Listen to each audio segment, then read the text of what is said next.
چرا این شکلی شدی؟ من با کرم پود مشکل دارم. کرم پود میزنم اکسید میشه رو صورتم، انگار روغن پس میده. نگاه کن منافذمو بیش از اندازه نشون میده، پچی طوری میشه، اصلا میماست. چیکار بکنم؟ برو بشو صورت تو. بعضی که صورتت شستی حتما از تونر مخصوص پوست چرم استفاده میکنی. دستو پرس کن رو صورت، اجازه بده که جذب بشه آبرسان مخصوص پوستت همه جا. حالا این باید قشنگ بشینه رو پوست، کارش نداریم تا 5 دقیقه.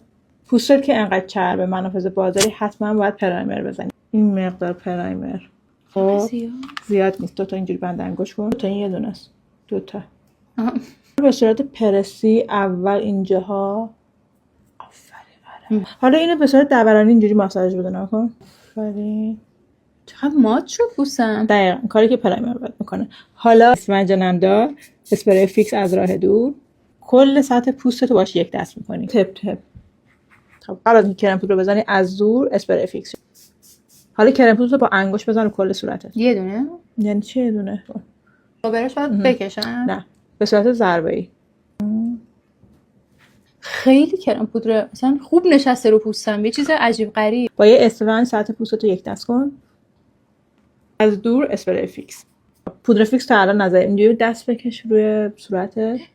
خشکه پوست من که، ببین منبع چربیه اصلا. حالا خوشحالی با انگشت نشون بده. چی نداره اینا دیگه، هیچی نیست. نشون بدم بس خوب ببین.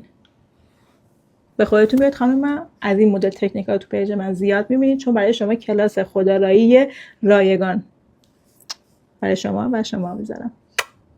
ما چه برام برسید دیگه نمیدونم.